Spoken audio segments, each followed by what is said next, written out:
Bus route വിഷയത്തിൽ ഗതാഗത വകുപ്പ് മന്ത്രി കെ.ബി. ഗണേഷ് കുമാറിനെ ഇന്ന് നിയമസഭയിൽ മുഖ്യമന്ത്രി പിണറായി വിജയൻ തിരുത്തി. പ്രൈവറ്റ് ബസ് ഓടുന്ന സ്ഥലത്ത് KSRTC ബസ് ഓടാതിരുന്നാൽ അത് വലിയ പ്രയാസങ്ങൾ ഉണ്ടാക്കുമെന്ന് മുഖ്യമന്ത്രി പറഞ്ഞു. സ്വകാര്യ ബസ്സുകൾ ഓടുന്ന സ്ഥലത്തു നിന്നെല്ലാം KSRTC ബസ്സുകൾ പിൻവലിക്കുക എന്ന നയം സ്വീകരിക്കാൻ കഴിയില്ലെന്നും മുഖ്യമന്ത്രി നിയമസഭയിൽ വ്യക്തമാക്കി.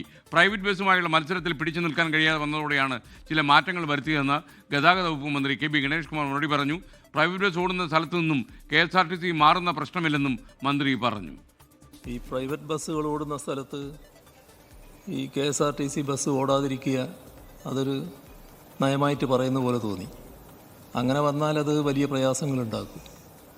അൺഹെൽത്തി കോമ്പറ്റീഷൻ പാടില്ല എന്ന് പറയുന്നത് ശരിയാണ്, അത് ഒഴിവാക്കുന്നത് നല്ലത് തന്നെയാണ്. പക്ഷേ സാധാരണഗതിയിൽ ഇന്ന് കേരളത്തിൽ ധാരാളം പ്രൈവറ്റ് ബസ്സുകൾ ഓടുന്ന റൂട്ടിലും KSRTC ബസ്സുകൾ ഓടുന്നുണ്ട്. അവിടെ നിന്നെല്ലാം KSRTC ബസ്സുകൾ പിൻവലിക്കുക എന്നൊരു നയം നമ്മുടെ ഗവൺമെൻറ്റിന് സ്വീകരിക്കാൻ പറ്റുന്നൊരു കാര്യമല്ല. അത് ആ തരത്തിലേക്ക് പോയാൽ അത് വിഷമായി മാറുന്നതുകൊണ്ടാണ് അത് വ്യക്തമാക്കുന്നത്.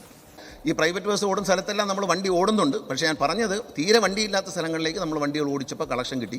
ഇവരുമായി മത്സരിച്ച് ലോക്കൽ ബസ്സുകളൊക്കെ ഇങ്ങനെ മത്സരിക്കാൻ, ആ മത്സരത്തിൽ നമുക്ക് പിടിച്ചിരിക്കാൻ പറ്റാതെ വന്നുകൊണ്ടാണ്. കാരണം അതിനകത്ത് എല്ലാ സ്ഥലത്തും മാറിക്കൊടുക്കുമെന്നല്ല പറഞ്ഞതിൻ്റെ അർത്ഥം. അങ്ങനെ എല്ലാ സ്ഥലത്തും മാറിക്കൊടുക്കത്തില്ല. കാരണം പ്രൈവറ്റ് ബസ്സിൻ്റെ കുത്തകകൾ തകർത്തുകൊണ്ടാണ് KSRTC മുന്നേറുന്നത്. ഈ ലോക്കൽ ബസ്സുകളിലാണ് പലപ്പോഴും പുതിയ വണ്ടി വാങ്ങിച്ചപ്പോൾ ചെറിയ ബസ്സുകൾ വാങ്ങിച്ചാൽ നമുക്ക് ഉൾപ്രദേശങ്ങളിലെല്ലാം, പ്രത്യേകിച്ച് മലയോര മേഖലകളിൽ, ട്രൈബൽ ഏരിയകളിലൊക്കെ നമുക്ക് ഓടിക്കാൻ കഴിയുന്നുണ്ട്. ഒരു കാരണവശാലും പ്രൈവറ്റ് ബസ്സിൻ്റെ അടുത്ത് മാറിക്കൊടുക്കും എന്ന് പ്രതീക്ഷിക്കേണ്ട, അത് മാറില്ല. ലോകത്തെവിടെയായാലും ഏത് സമയത്തും 24 വാർത്തകളും ഓഗ്മെന്റഡ് റിയാലിറ്റി പാക്കേജുകളും എക്സ്പ്ലെയിനറുകളും വിശദമായി കാണാൻ ഞങ്ങളുടെ യൂട്യൂബ് ചാനൽ നിങ്ങൾക്ക് സബ്സ്ക്രൈബ് ചെയ്യാം.